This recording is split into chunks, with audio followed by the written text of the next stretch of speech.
hello, my friends. Hello, my life warriors, wherever you are in the world. Welcome to the Day In, Day Out podcast. Woo! Today on the podcast, I was very lucky to have Yolanda Spearman on the podcast. She is the voiceover lady, corporate sales executive, author, a public speaker, and corporate trainer. We talked about many things on the podcast, how she moved from being in the corporate world in the glorious motor city of Detroit into being a voiceover person, uh, that actor, personality. Yes, into the world of voiceover.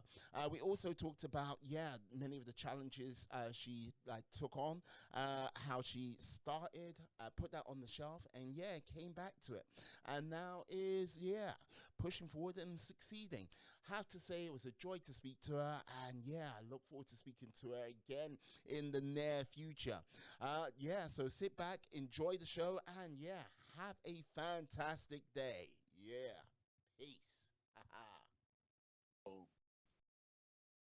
Hello, my friends. Hello, my life warriors, wherever you are in the world. Welcome to the Day In, Day Out podcast.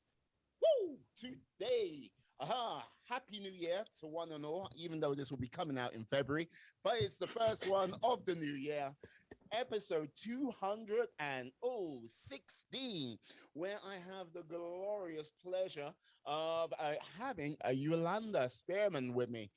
Now, she is the voiceover lady. She is a corporate sales executive, author, public speaker, corporate trainer, and hey, she wants you to turn up your magic, your voice, your strength, your humor, your kindness, your gratitude, and your love. How are you today? I am fantastic. So glad you asked. Oh, How are you? I am all good. I am all good. Yes, you're my first podcast of 2022. I'm very happy to have you here. I've got to drop quick props out to Lillian, wherever you are. She is the best, absolutely the best. The best. Yes, yes, Lillian. Yay. All praise to Lillian. Yes, I have to say, look, when she introduced me, I was like, okay, voiceover. I was like, did a quick search through and went, okay, yes.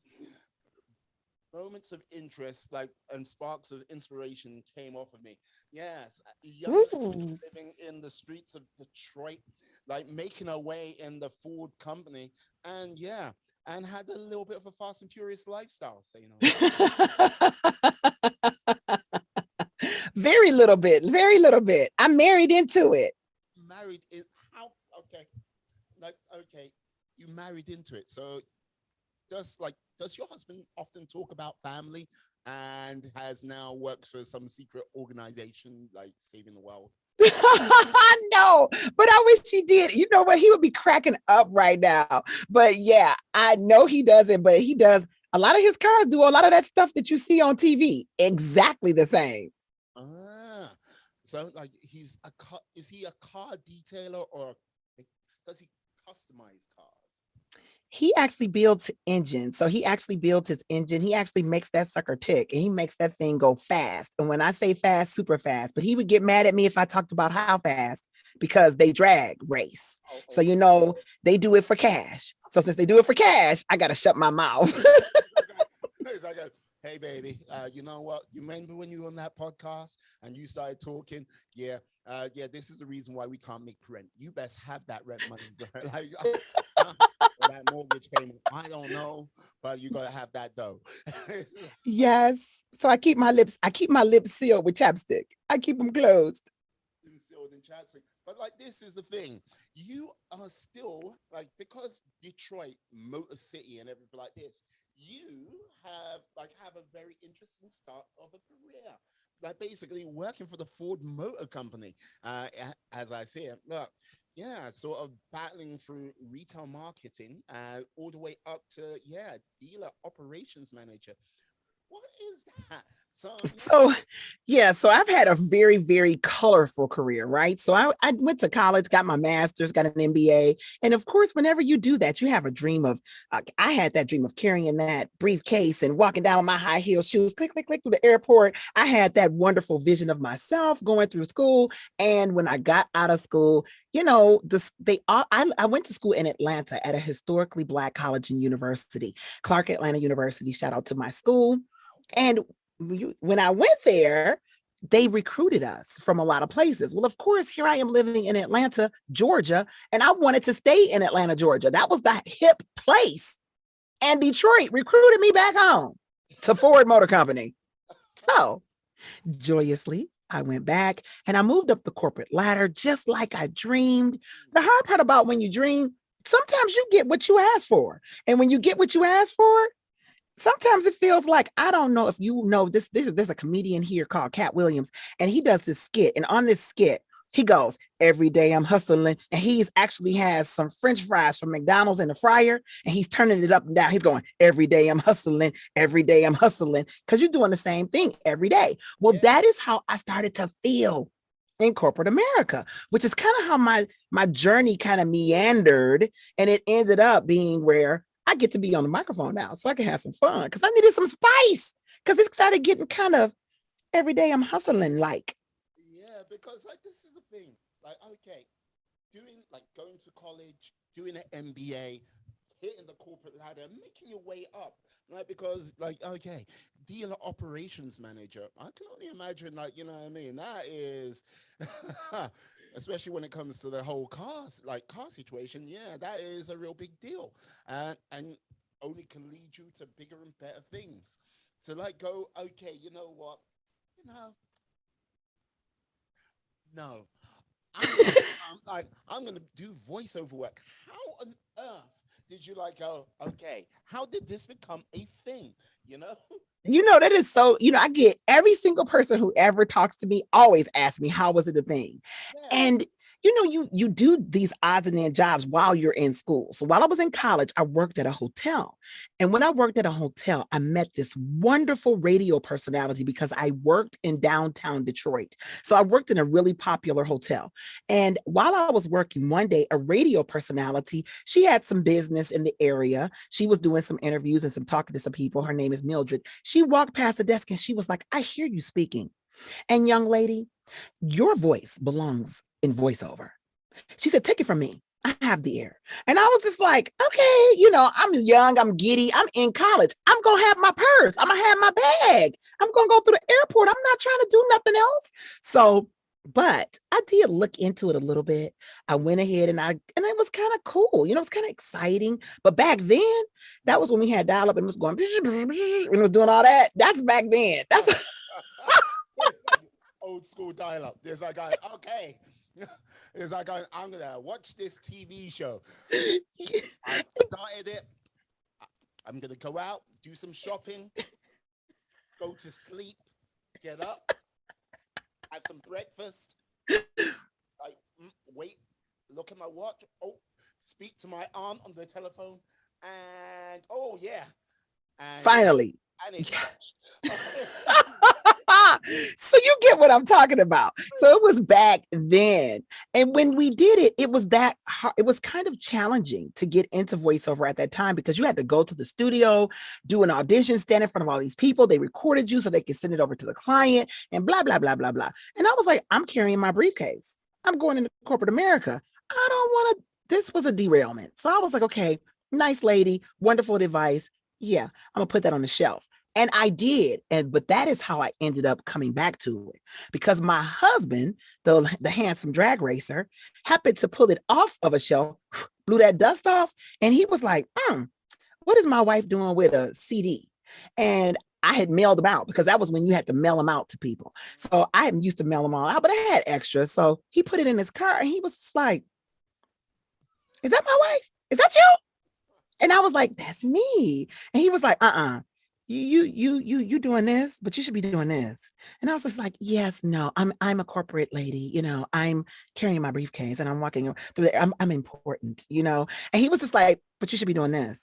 So finally, I said, so now I work at Harley Davidson. So now working at Harley Davidson, I'm like, okay, you get back into that routine. Sometimes it feels a little monotonous. You get into that routine. And I was just like, I need some spark. I need some magic somewhere. And my husband was like, hello, CD, CD. And so I was like, okay, I'll do it. And then people started calling me. Fancy that. My first job was in Ontario. And they were like, "Hi, we heard your demo. Could you please do this?" And I was just like, I didn't have a microphone. I didn't have a place. I believe it or not, I was taking piano lessons. I went to the piano teacher, said, "Hey, I got this job. I don't have any of the equipment. Can you help me?" And he was like, "Okay." So they built this little thing. They put this little thing up in the piano studio. And he was like, "Okay, it should buffer out the noise. Come where there's only a few lessons. It shouldn't get into your recording." And we got it. He had a Mac and he produced my first VO. He did it right in that little space. It's like, okay, wow. Like, it's like, just from like, yeah, from your husband just dusting off your CD and like listening to girl, why are you doing this corporate life? This is what you should be doing. To like sending it out again, and then like basically people like going, hey, Ontario calling. It's like, Yes. and They physically called me because I ignored the audition. So they physically called me and they were like, "Hi, Yolanda. We're calling from such and such company. Can you please do this audition for us? We really like your voice." And I was just like, "Oh, okay." And I didn't even ask how much they paid. I just was like, "Oh, somebody wants me to do a voice. Commercial. So excited." So I ran, figured it out. And then I was like, "Okay, I can do it on this day. I can do it. I can do it." And then I was like, "Oh, by the way, how much does it pay?" like, and I bet you went $200. There you go. I was just like, "No, it was more than that." And I was I'm just sure like, it was, but yeah. I was just like, "Oh my gosh, really? You gonna pay me that? Okay, thank you. Let me hurry up and get my butt around this corner and do this job." And then I started getting more and more, and I was just like, people are. And so my husband kept saying, "Why are you shocked? I'm not shocked. Why are you shocked?" And I mean, even to this day, it is so funny. To this minute, I got a job earlier today. And even to this minute, thank you so much. Even to this minute, I still am excited like it was the very first one those years ago. I'm like, somebody else just called and wanted my voice. And he was like, get out of here. I've got to ask because look, it wasn't so many moons ago, but like it was a little bit ago, but not so many moons. Mhm. Like, how much did that first job pay? So that first job made $450 Yeah. For wait, for how many minutes work? for 30 seconds.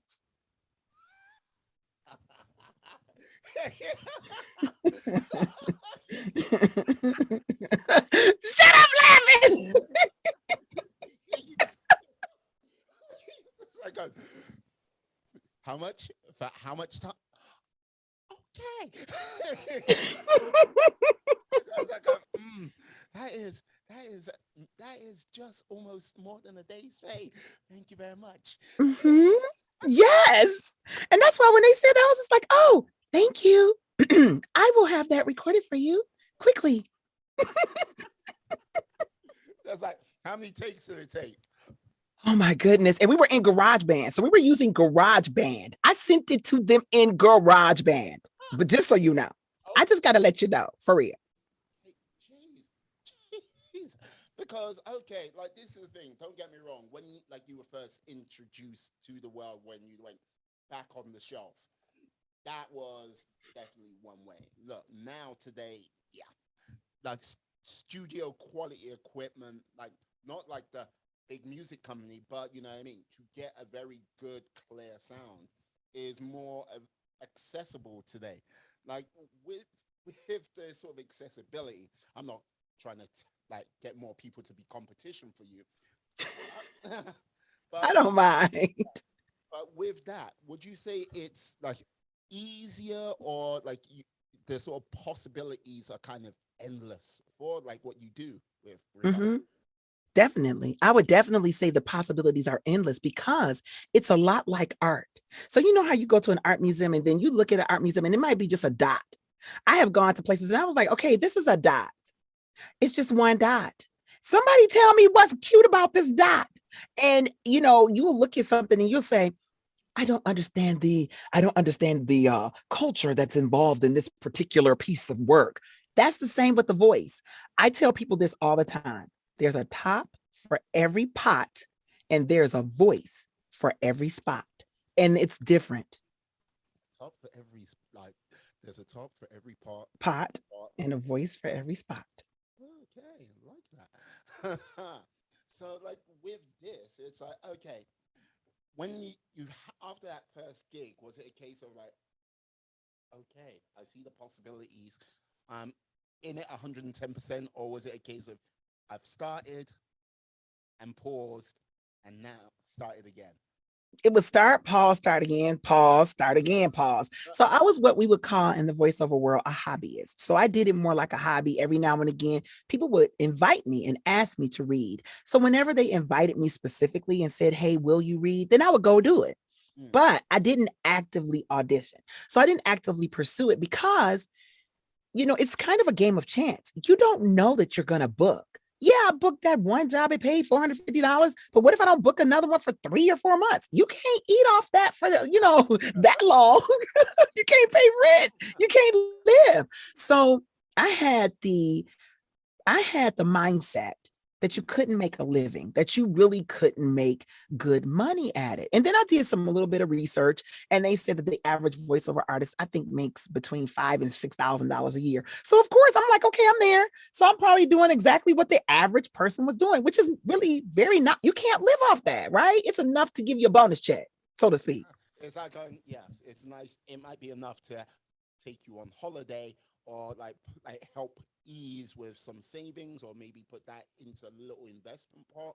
But yeah, it's not going to be that sort of life changing amount. But like this is the thing. So what was the sort of epiphanal sort of strategy move which went, if I did it this way, I can make it, like, you know what I mean, turn it into more of a, like, you know what I mean, a sustainable gig, as they say. That And is a really good question. And no one has actually asked me that particular question. yes, So that is a really good one. Because the pivotal moment came for me a few years ago. I think it was about 4 or 5 years ago now. mm, But I went to a conference because I wanted to really investigate and learn more and just kind of understand, I'm feeling like I kind of like this. Mm, is it can I make money at it, which is really the point, right? Can I make real money at it, a salary?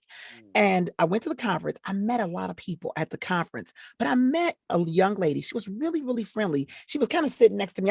I think her name was Wendy. She was sitting next to me and she was talking to me and she was just like, oh my goodness, I can hear your voice. And then they had us do practices in some of the sessions that we were in. And I would do the read and I would do the session, and people would go, whoa. And I was just like, what? Did I mess it up that bad?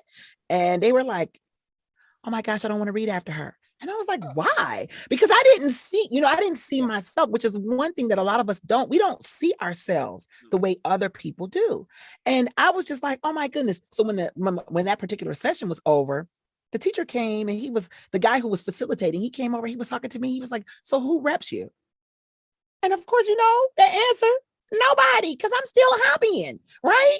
So I'm like, I'm not repped at this time. And he was just like, okay, I just want to say this to you. Go meet this person, go meet that person. So he started giving me names and sharing. And he was like, because everybody has to have a thing. You have the thing that can really help you get to the next level.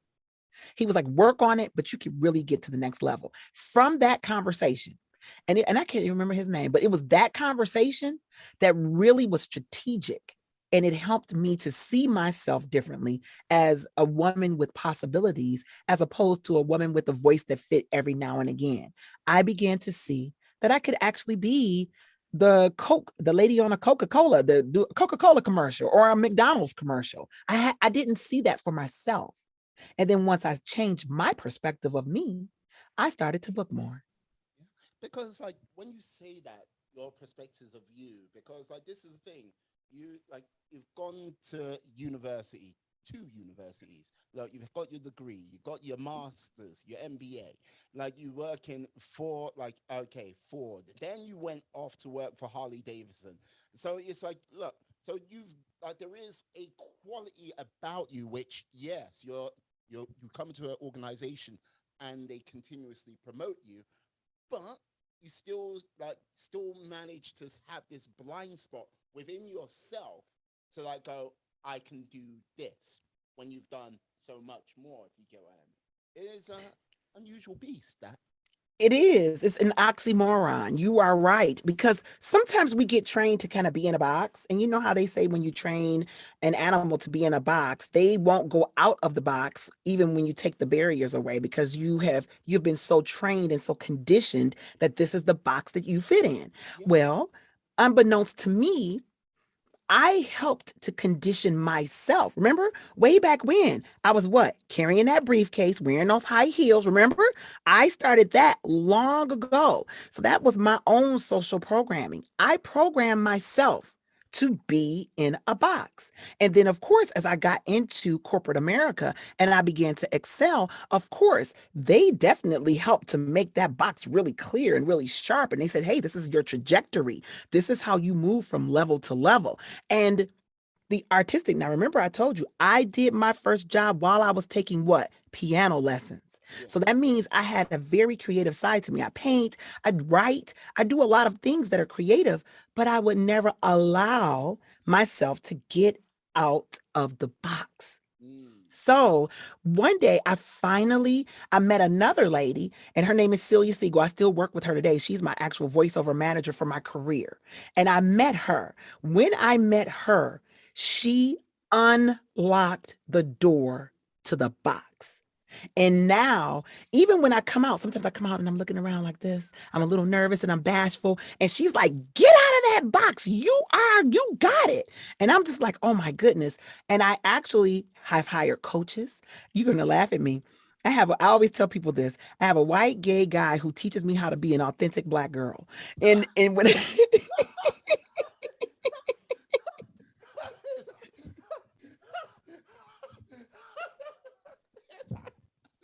can see it now.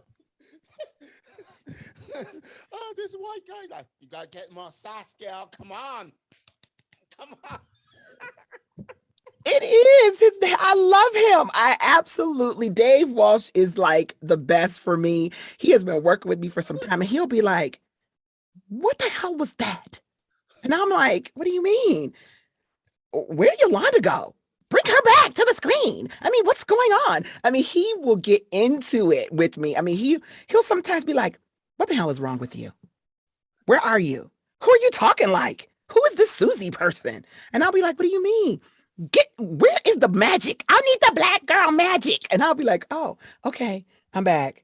That's the girl. Thank you. Bring her back to the screen. I mean, he really, I mean, he has helped me because I still do it to this day and I still coach with him because I fall into times where I feel like my vernacular, my speech needs to be more refined and it needs to be clear. And he was like, don't lose the magic. And I'm just like, dang. There she is. Bring her back.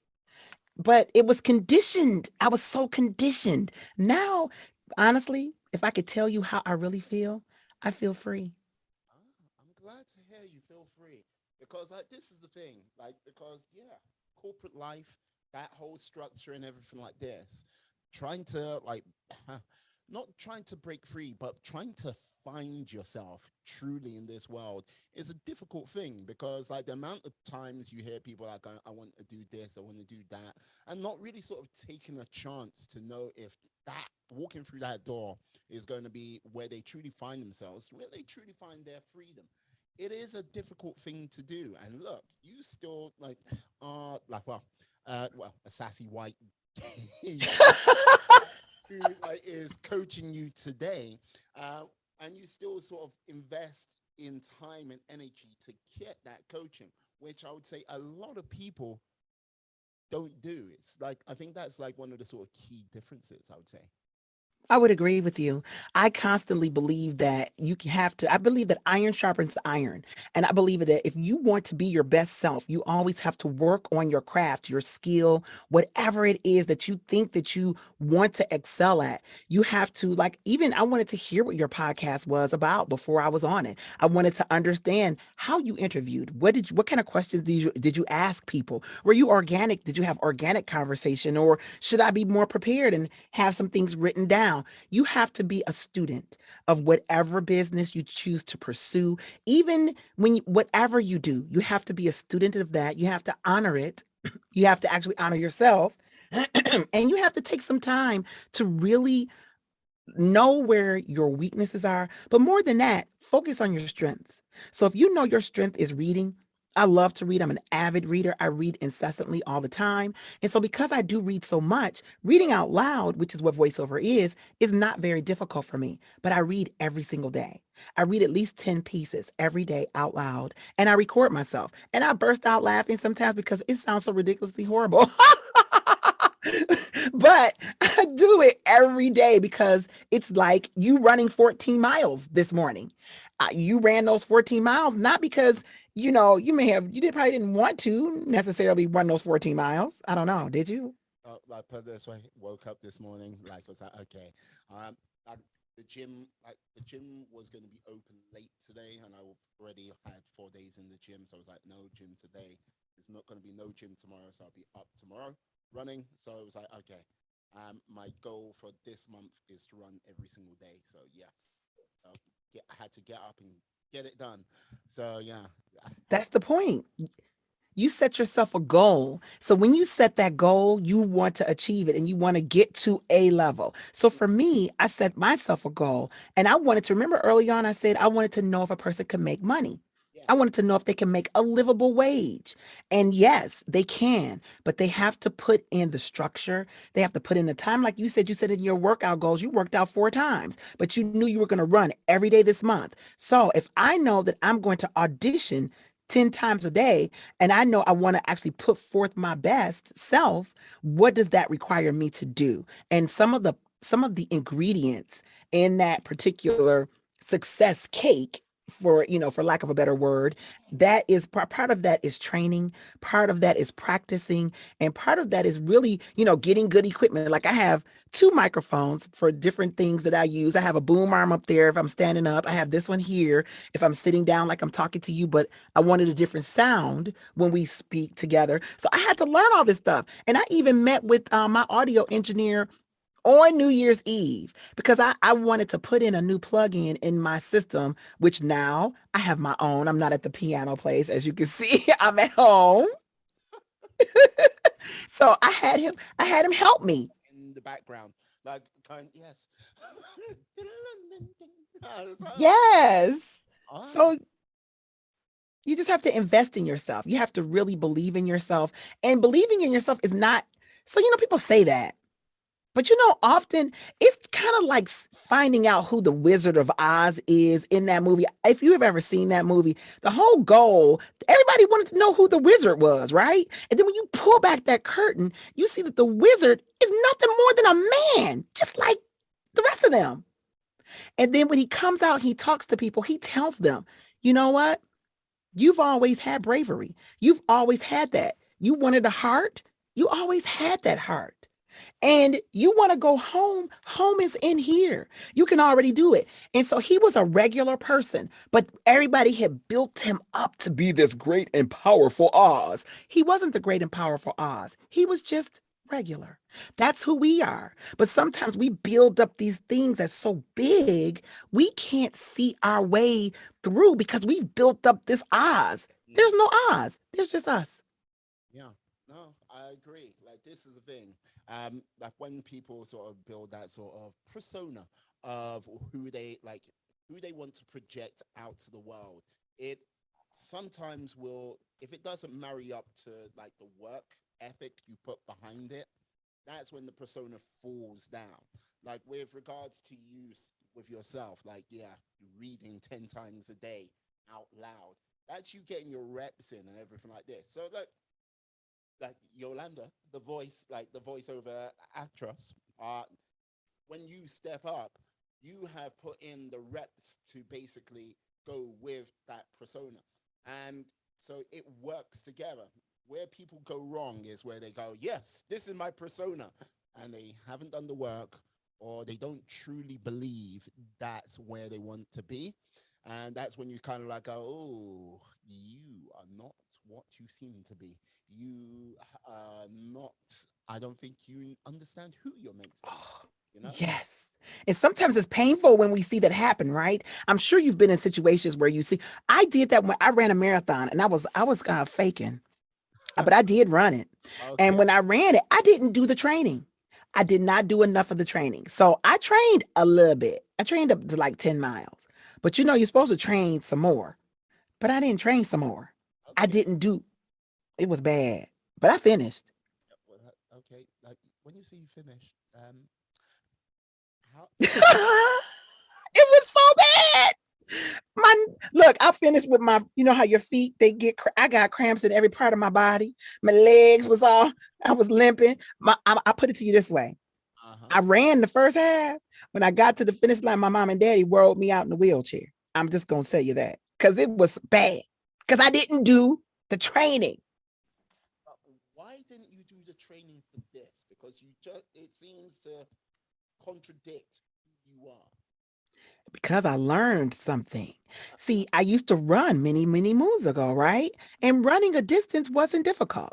So I could run that 8 miles. I could run that 10 miles. I remember I did have a 12-mile day. And that 12-mile day, I ran it and I ended up on my sister's front porch, laying on the porch. She opened her door. The kids said they saw you out the window laying on the porch. I was like, girl, I can't breathe.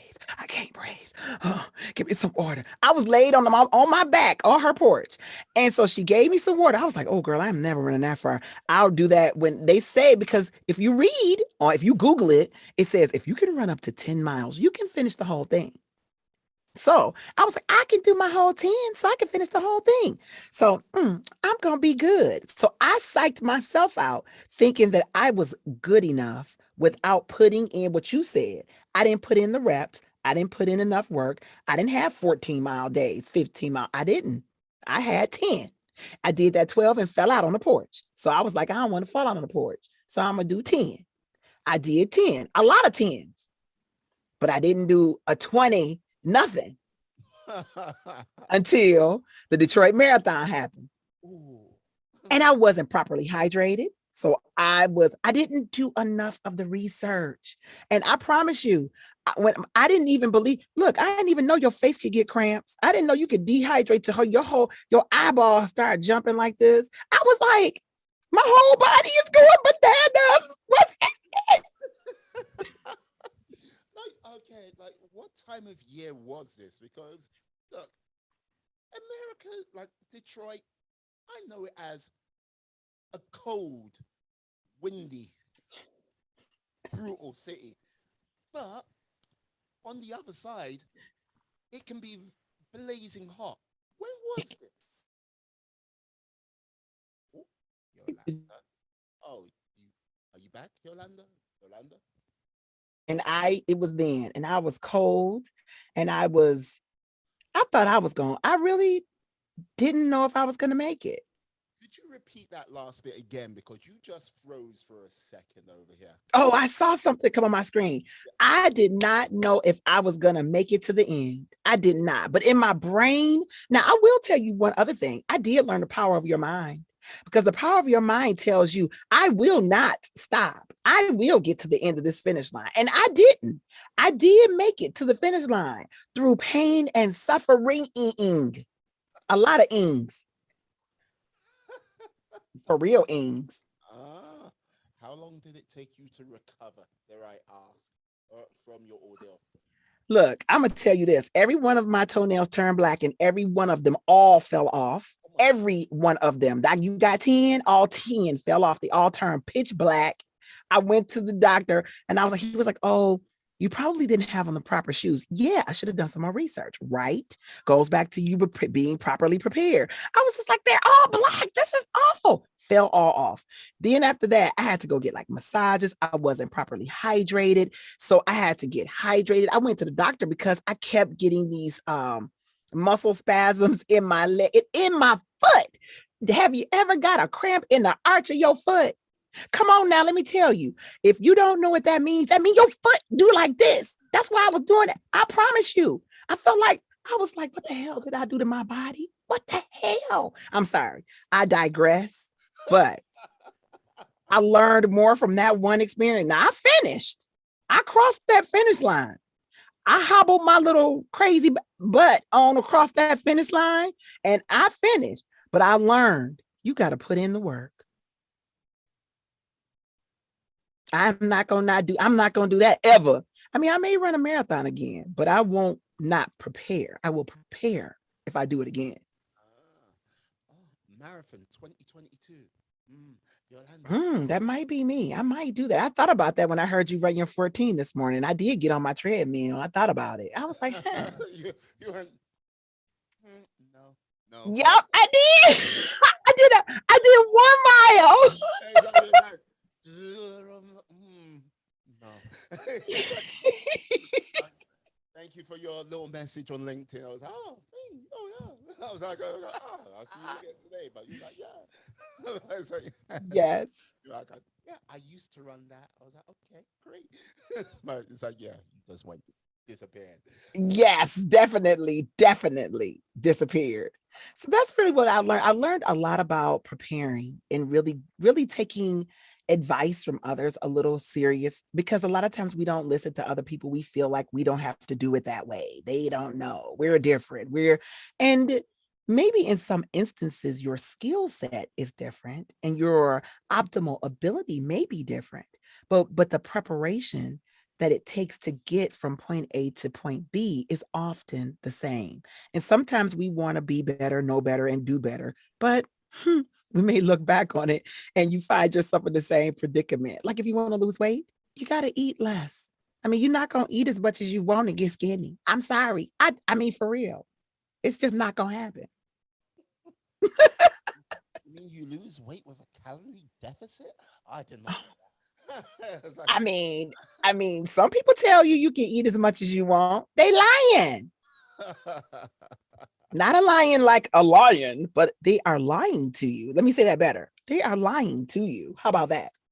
yeah, no, I sense a sassy like gay man to come in like, look, I'm just like, just like He would. I'd be like, stop it, Dave. I hear you.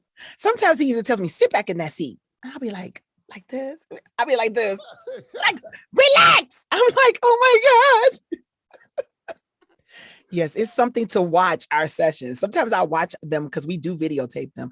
And sometimes I go back. I said I should make a blooper reel from these sessions because they are hilarious. you know what? I think you should put that on YouTube. Just like, just like, yeah. Just see me sitting here with a big bag of popcorn. Go, yeah, here it comes. Here it Because comes. he'll be like, what the hell are you doing? I'm like, dog, you made a face. You really didn't like that one. Like, It's like, okay. Send them out in the community. There you go. Away. Oh, yes.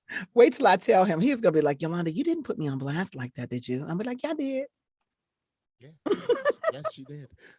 It's like, I might even came on the podcast at this rate.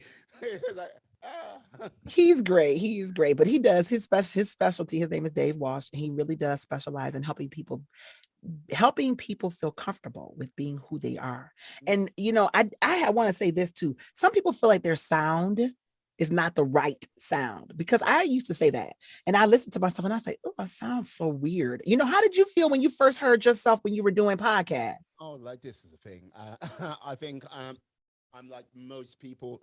You listen to yourself and it's like, oh, okay, I don't like that. It's like I really just don't want to hear myself. Like, and because at this present time, I'm a one man band and stuff like this, editing and stuff like that. It's like no, no. It's like I'm getting better with hearing myself, but I don't really want to hear myself, if you get what I mean. So like the way I sound when I'm talking to you and how hear it, it's always, I think it's always sort of like 10, 20% different to what you think it is in your head. I agree.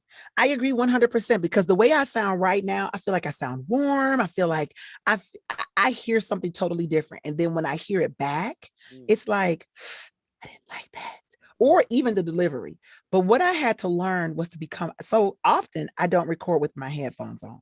So often I will do things without them so that I can be authentic, so I can feel like me. Mm. And then when I need to feel like, oh, I missed a direction or I missed somebody said, can you be warm? Can you be more like a mother? I missed that mother. So I have to sometimes I have my kids even come in here and they stand by the curtain. So I can go, Marcus, or I can go, I can call their names and it helps me to enter back into character. But really, the hardest part is hearing who you are and being, this sounds so bananas, but being comfortable with who you are is a really big deal. Oh And yeah. it's hard.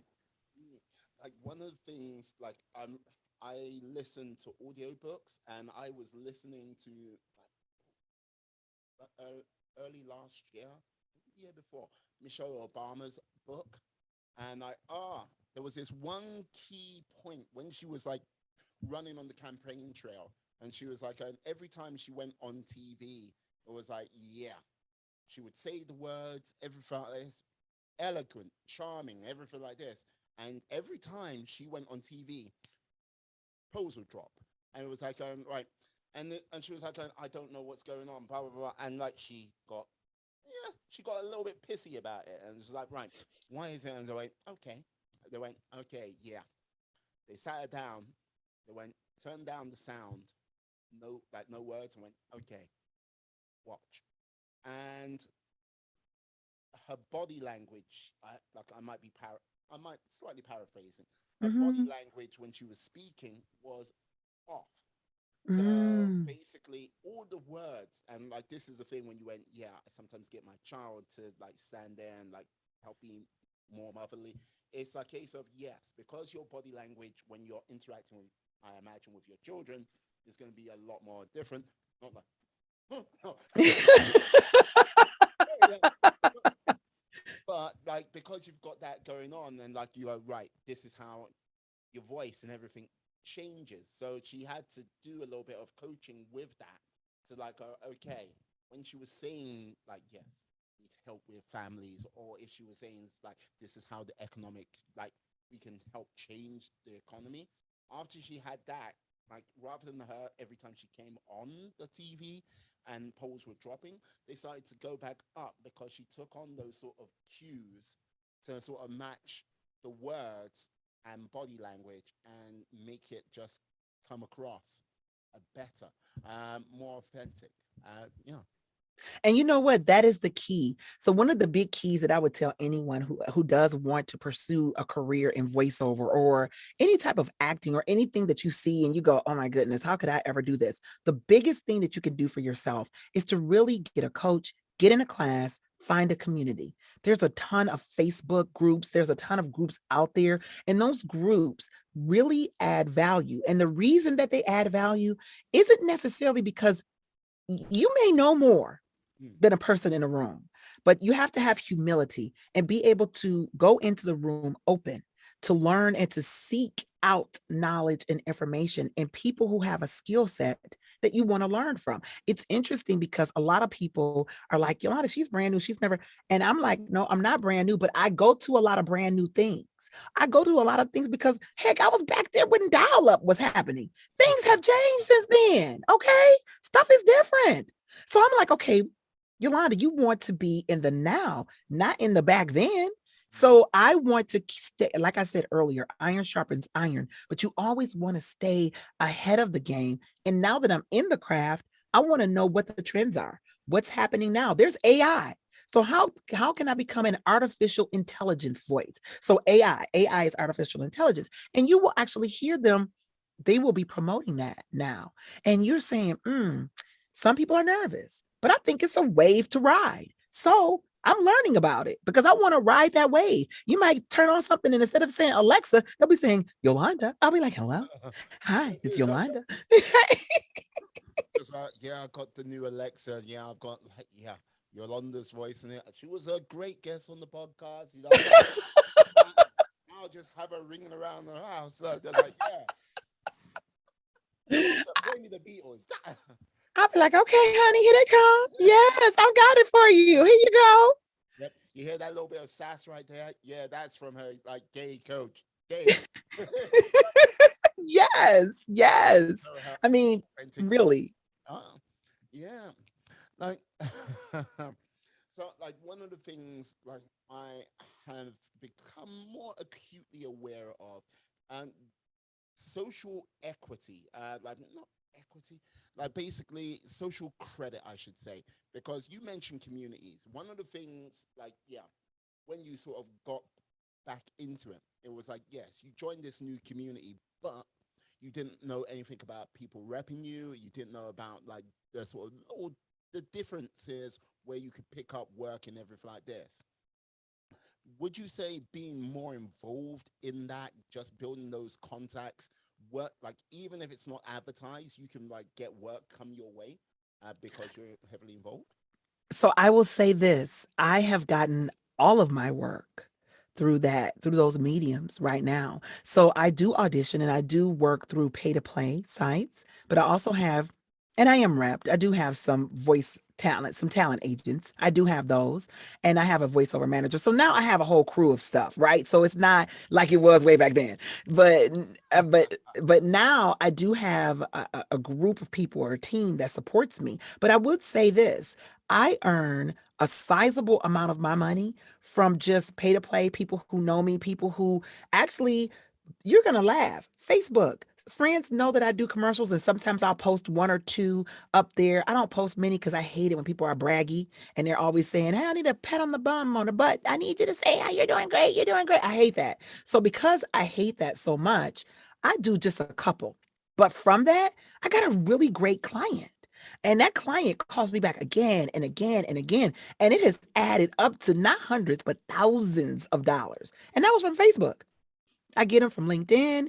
I get people who reach out from Instagram. Somebody reached out to me and I was like, how did you find me? And they were like, oh, you had a video on Instagram where you were talking about your kid was auditioning and you were saying something and we wanted to hear more from you. So you get, the more you get out, the more you follow people who do what you do on those mediums, then they're going to start talking about things that they're going to. So they may say, I'm going to a workout where I want to get better at doing audiobooks.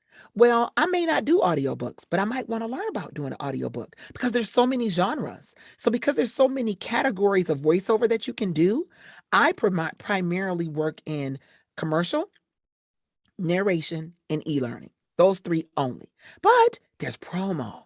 There's the movie trailer voices. You could be one of those movie trailer voices. Hello, my name is Yolanda. I'm introducing Spider-Man. Come on, Spidey.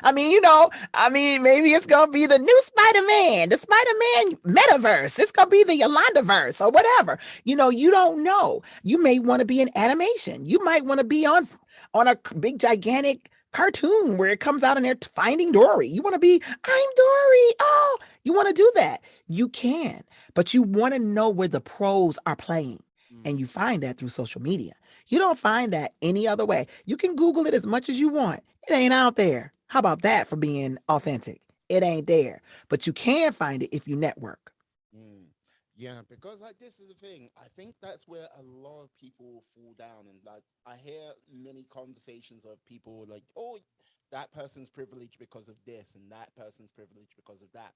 Yeah, they might have that sort of realm of privilege, but I still think it's about getting into those sort of rooms and groups to what really sort of help people elevate themselves in whatever field that might be.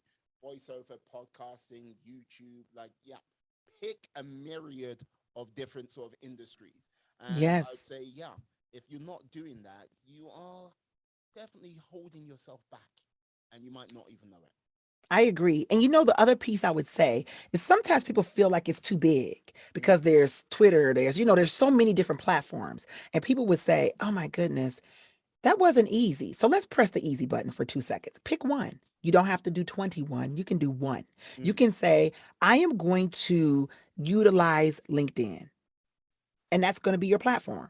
I personally enjoy LinkedIn. I'm on LinkedIn often. So because I get on LinkedIn in the mornings, I get on LinkedIn in the evenings, and often when I'm eating lunch, I will peruse LinkedIn and just browse and see what's happening. So because of that, I develop more of my people that follow me on LinkedIn. But I also tweet. And on Twitter, I don't tweet that much, but Twitter is the news center.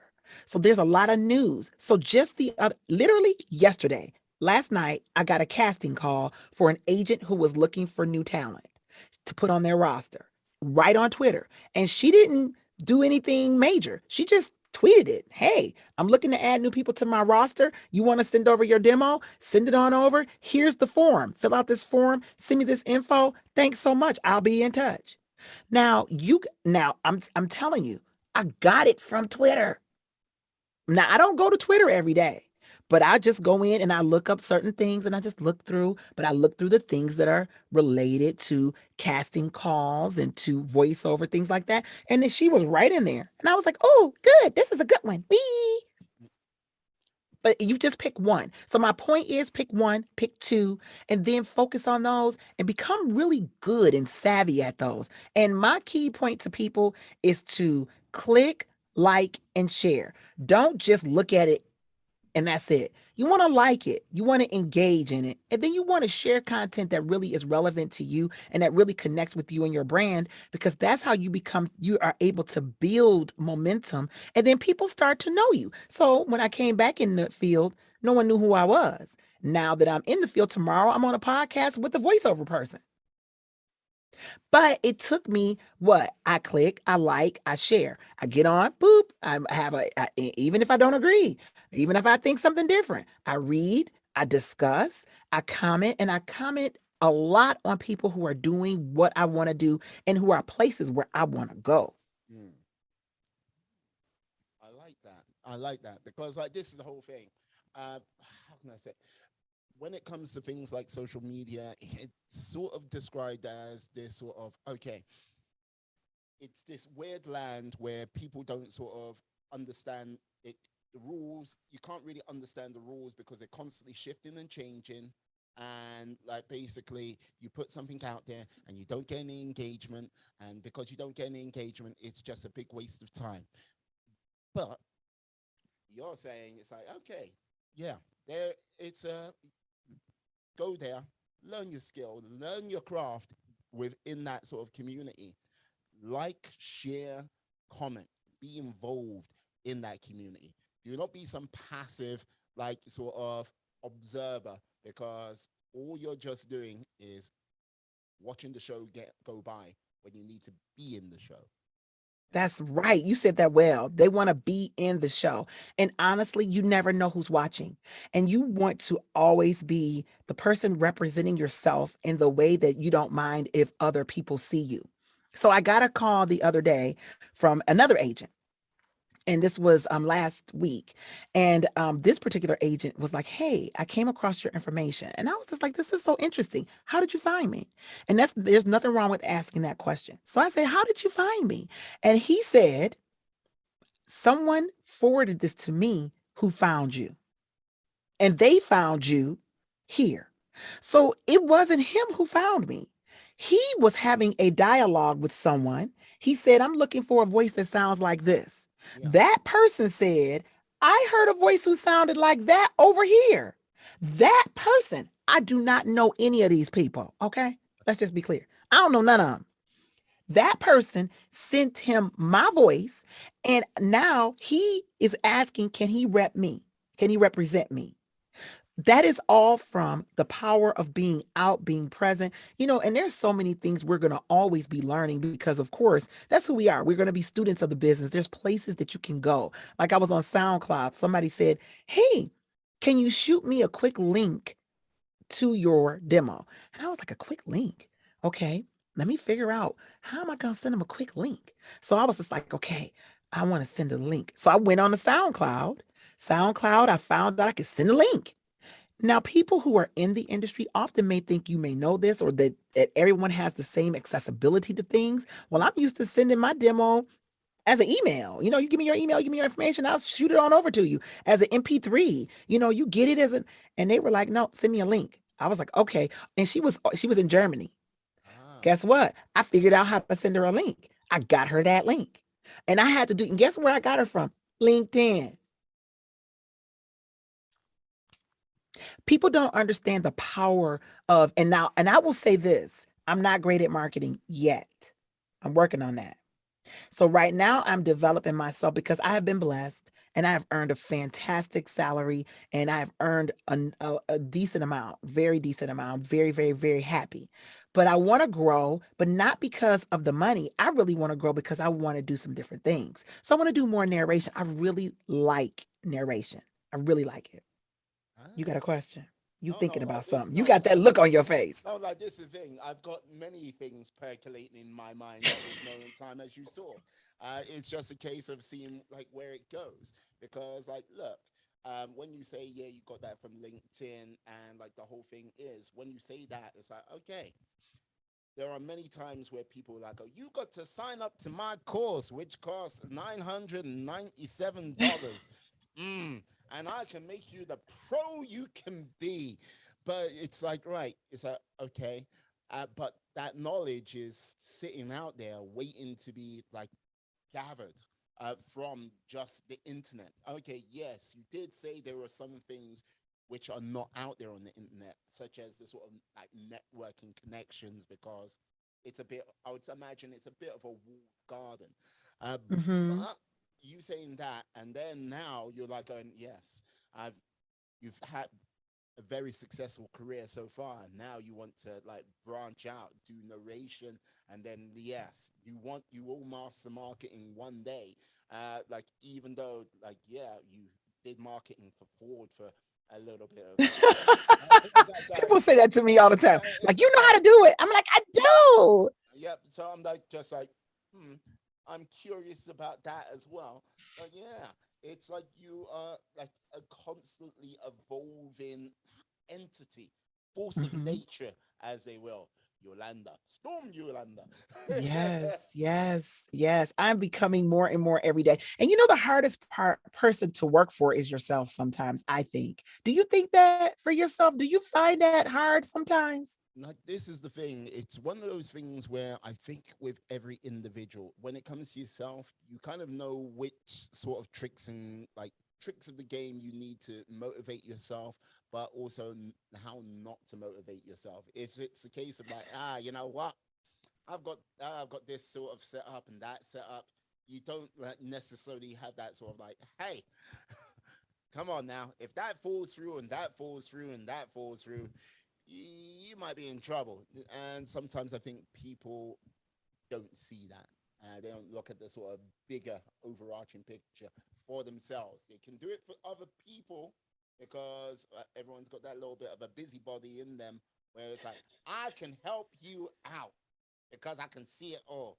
But when it's like, okay, why don't you take a look at your life? You're like, hmm, hmm, what? That is the truth. That is so, so exactly spot on because that is exactly who I am. So I've done marketing and I do business consulting for owners of dealerships. And I'll walk in and I'll say, "Oh, we're missing this opportunity and we're missing that opportunity. And have you thought of this?" And one of the guys the other day, because I have a book that I wrote, Relentless Execution, and I wrote the book, but I didn't do the voiceover for the book yet. And he said to me, "Yolanda, we all know you do voices. We all know you do voiceovers. Where your audible of your book?" Yeah. And I was like, I need to do the audible for my book. And he was like, hello. So that is one of my goals for John January. I will have the audible for Yolanda Spearman's book. I did record it. Now I just have to edit it and clean it up. But I am going to have it come out because it is like you said, we know all the pitfalls to put our, it doesn't sound good enough. I need it to sound super professional. What about, because I'm a voiceover, people are going to say this and that. We know all the stuff. So you were so spot on. And it is so hard to move beyond it. Yeah. And like this is the thing. When you want to move beyond it, and like this is the thing, for myself, I have to just like, okay, just okay, power through. Like, because I'm on the episode, like, this is episode 216 of the podcast. And when I started it, it was a stop go like situation. And like, yes, I did a number of podcasts where it was just me and my silky voice just talking. And it was like, okay, no, I can't do this. But when it was like, okay, this is what I'm going to do.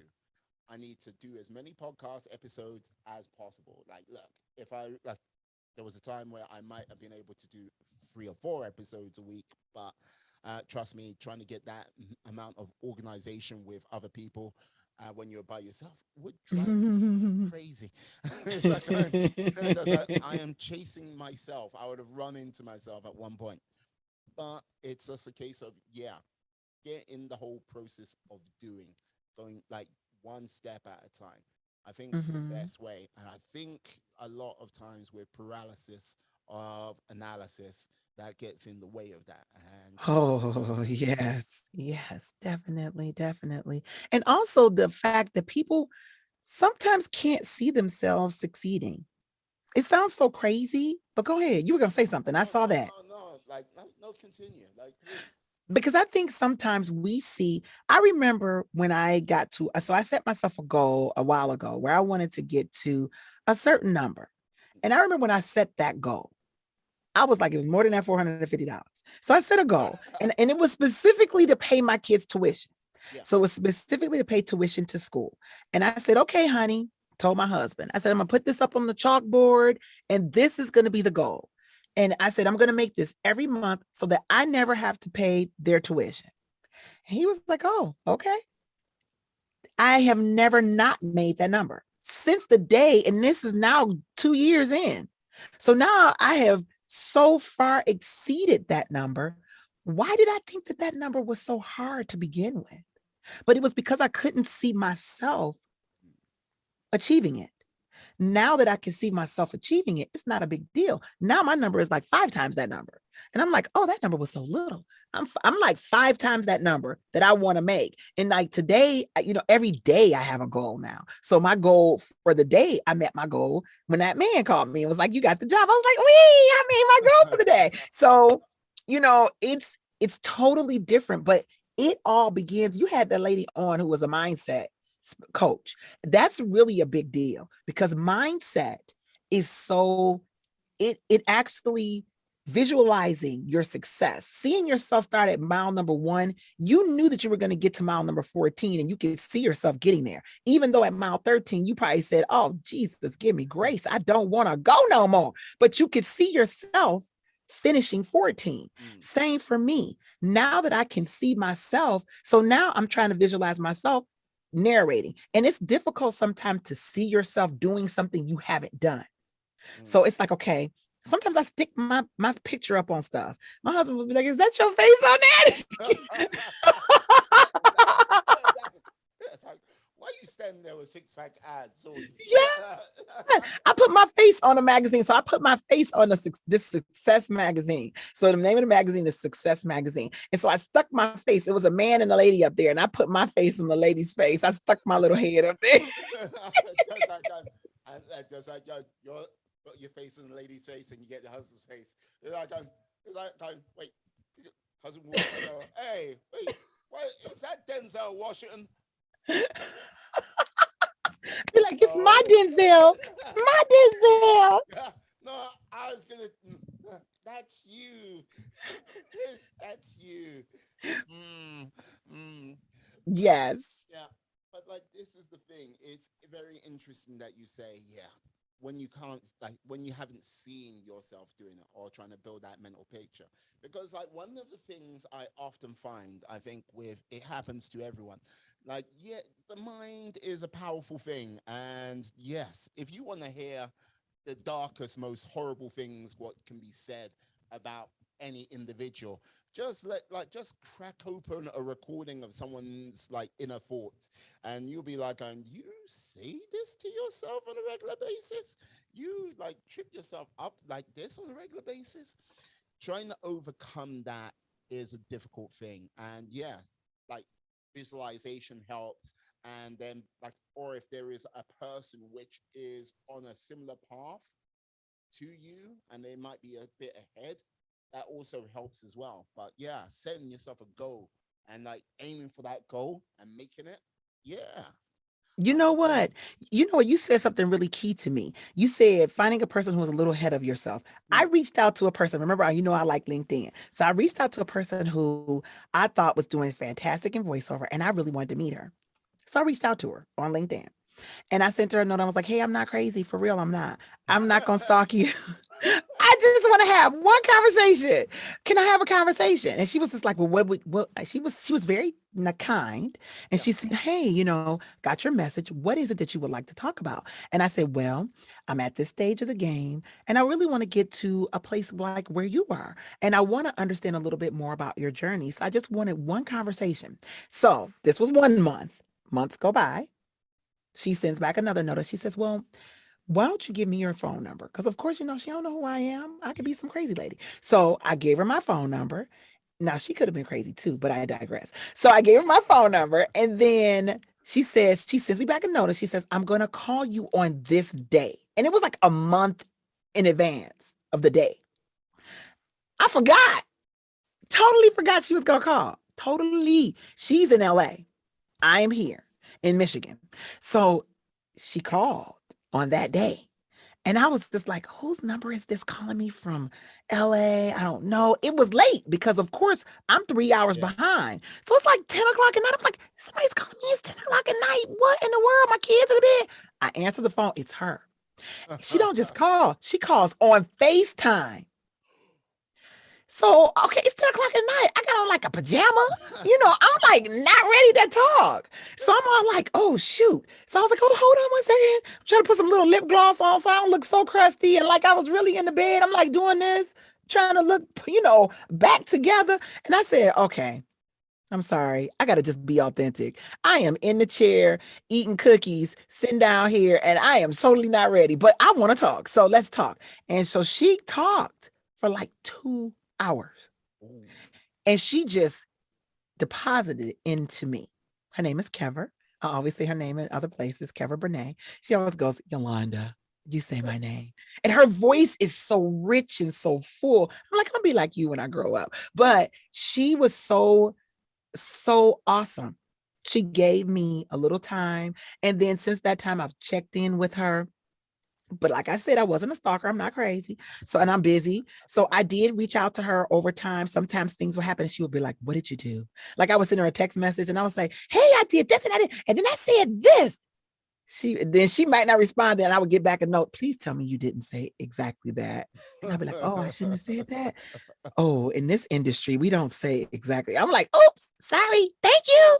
Next one. And then I would go on. But what you said is really key. And you can't be afraid. So I Mm, want to talk about bravery for 1 second, if you will allow me. I You will have to allow be you. brave. You have to be brave. You have to go where no man has gone before. You have to be fearless.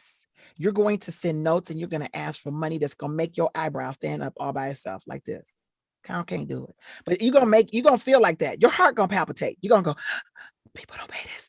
You're gonna feel that. And when you feel that, push send. Go, and just do it fast. That's how I get it out. Just push it fast. Just make sure you don't have no typos in it. Because you can't ask for a whole bunch of money and you got typos. I like to have X amount of money. Wow. You want that much money with that grammar? I don't think so. Exactly. So no typos. So you got to read it, read it, read it, read it, read it, read it, and then percent.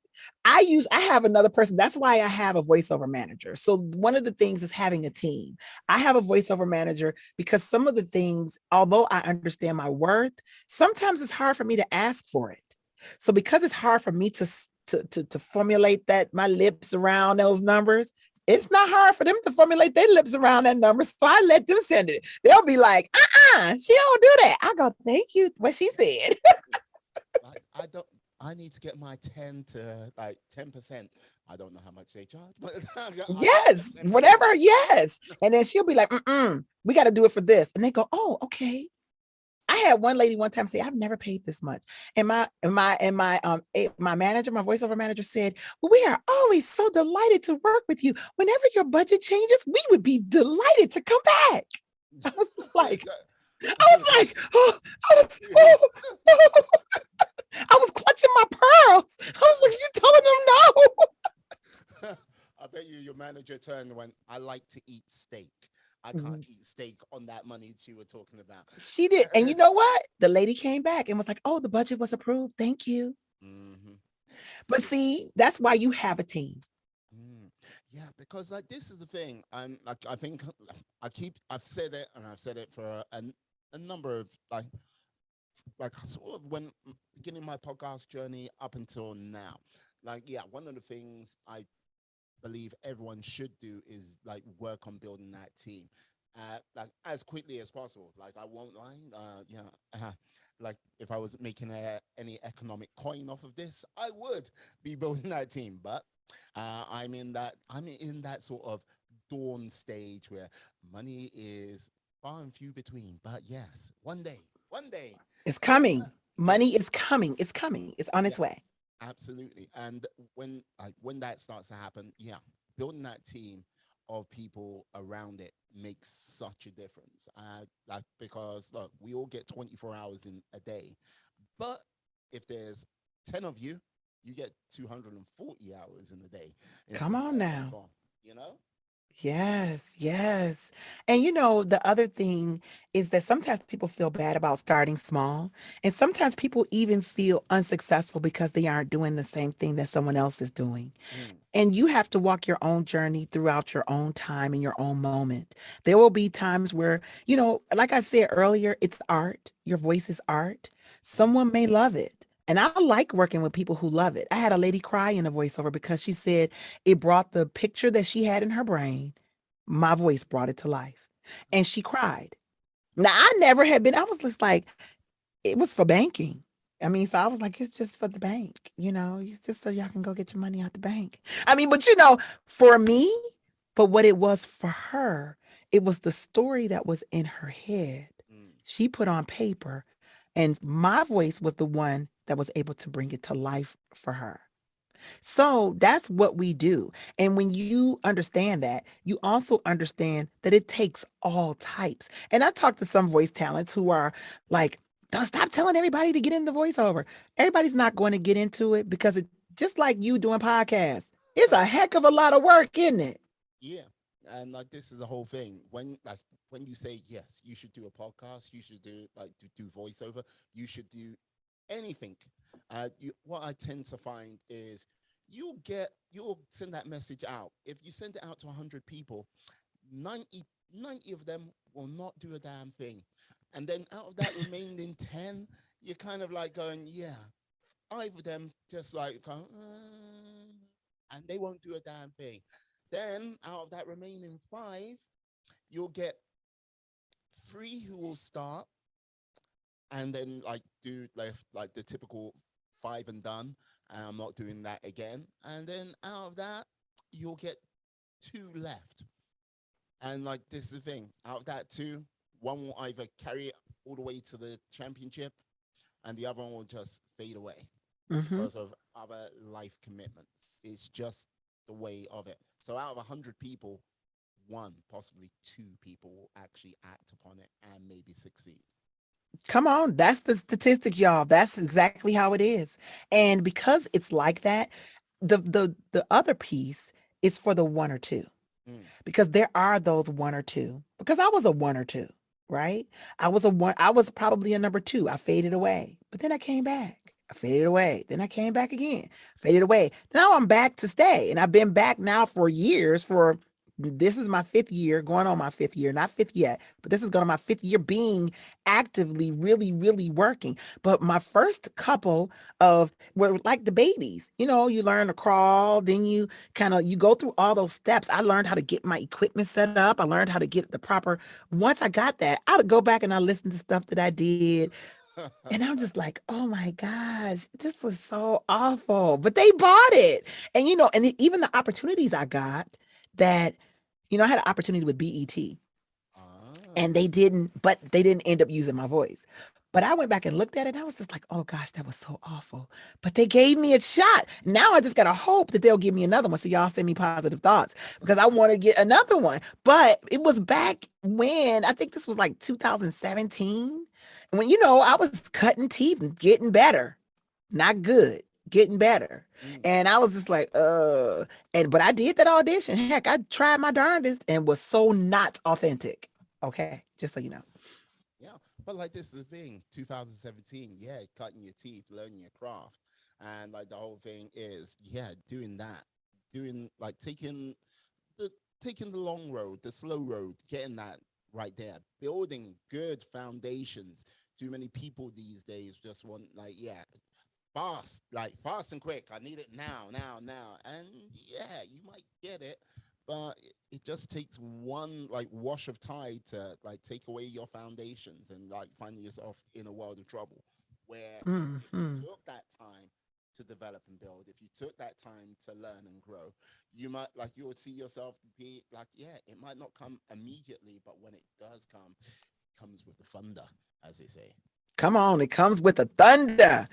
And I like that because to me it leads to where we all are. And I think that people have impactful voices. I think that people even and sometimes it's not just with voiceover. So you get a chance to stand in front of people like right now. We're doing a podcast. I still get a chance to use my voice. So although this may not be a voiceover, but it's an opportunity to have an impact. So have an impact using your voice. Sometimes you may stand in front of a room, you may be presenting to a group, but when you learn those things about yourself, your nuances, your tone, your inflection, and you get comfortable with who you are, then when you stand in front of a group and you have presence, though you may not do voiceover all the time, and that may not have been your passion, that's okay.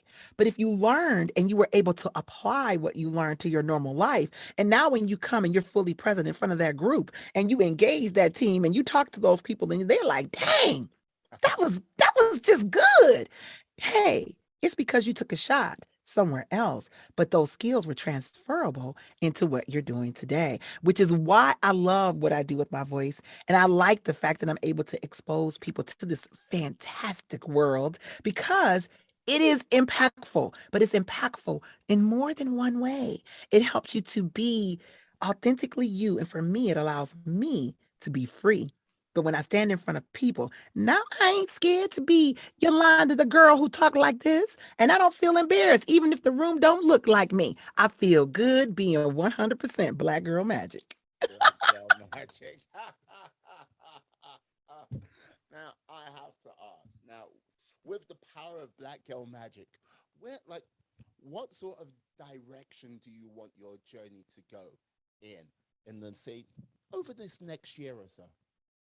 So over this next year, I actually have talked to my coach about this because my voiceover coach, Dave. So I was talking to Dave and I said, hey, Dave, I Hey, want yes, Dave. I'm sorry. That's my shout out to my boy. So we are going to work on narration, and I really would like to do a some trailers. I would like to do a movie trailer, and I want to do a movie trailer for like one of those shows that come on the History Channel, yeah. and they say, "Discover the world that we never knew existed."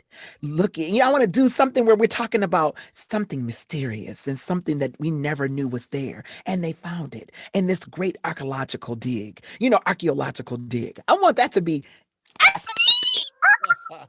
I want to feel that feeling and I'll be able to say, I did it. I want to do that. I would like to do, I love narration, but narration differently than what you may be thinking, not audiobook. Because audiobook is what we call long form, and I can't sit still for a long time. That's why my book's still sitting right here. See, it's in my studio. It's right here because I gotta you go edit, and I gotta make sure I read through and make sure. So working on long form. Long form is when it's over, when it's long.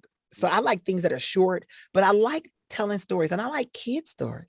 So I'm hopeful that I can be in there talking to some kids and being the grandmother, saying, come on, Johnny, sit on down with your grandmother today. I want to be able to do that and tell that story and gather around the fire, everybody. Come on, young and old. I like that. Yeah, because if you're doing kids' books, okay, let's not go with the Harry Potter books. Well, maybe the Well, first Harry Potter book that was short and you know, short, well, it was short compared to the monsters what came after. That's true. Like, yeah, Yes. it's like Yes. you dropped the first book on someone off a balcony. They're like, "Hey, what are you doing?" Yeah, drop the other box. They're like, "Boom, that's it. They're They gone." died. Yeah, they died. Yes. It's like, yeah, taken out by a Harry Potter book. J.K. Yes. Rowling, but it's like, yeah, but yeah, if you were doing like, yeah, short books and stuff like this, kids' books for sure. Hmm. And I think yes, you've got the character and personality to definitely carry that Hmm. off. I want to have some more fun. And I think I love doing fun things. I like doing history. I actually have a request to do a podcast. Actually, somebody sent me a request not that long ago to do a historical podcast and to read for that. So, I want to do more things that allow me to be even more creative. And eventually, coming soon, not yet, because I got to work on it. I want to develop my characters. And I would love, love, love, love, love. This is like my optimal prayer is to be a Disney character. I know I don't sound like a young Disney character, but they got some Disney characters that can sound like me.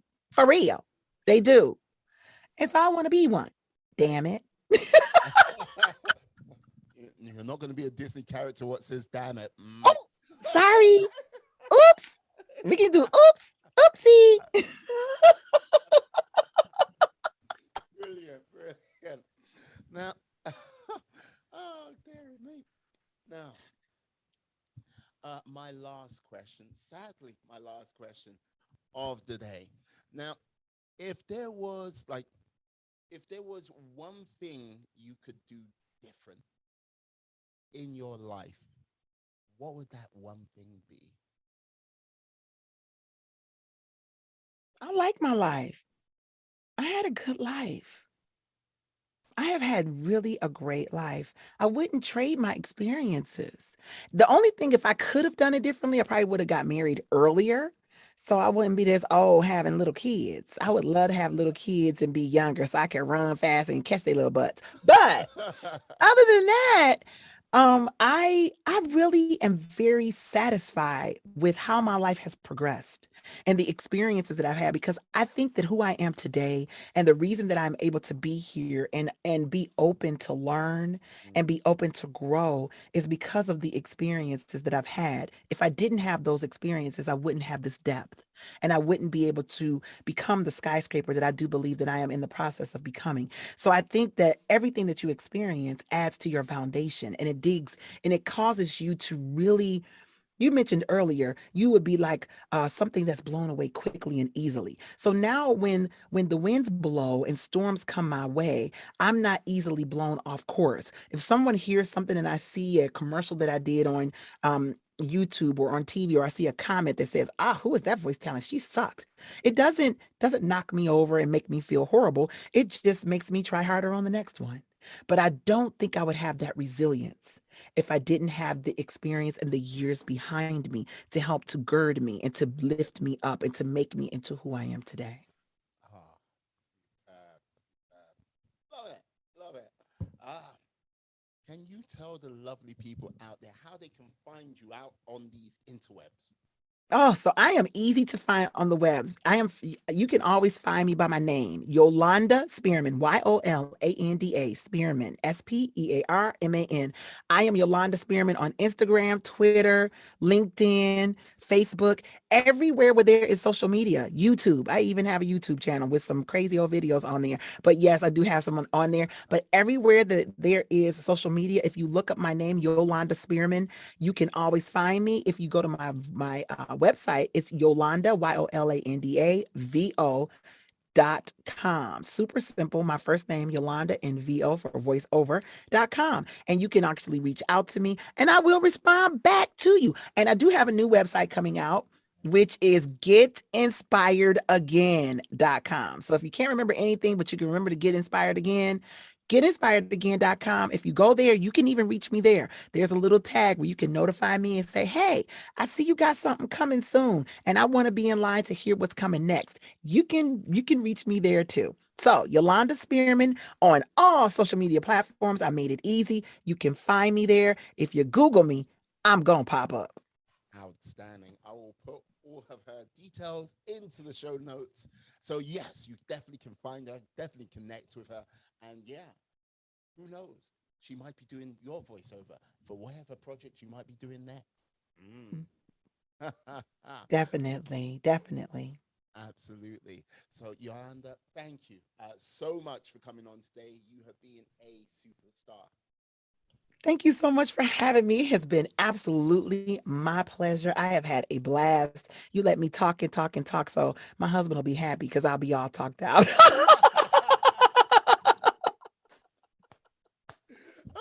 Love it. Love it. On that happy note for Yolanda's husband, I'm going to say thank you, my friends, my life warriors, for sticking with us up until this point. Please stay safe, stay well, be awesome, be excellent, be fantastic. Be all the positive bees you can be in this world and then some. Thank you very much, guys. Have a great day. Yeah. Peace and love to you. Peace. And we are.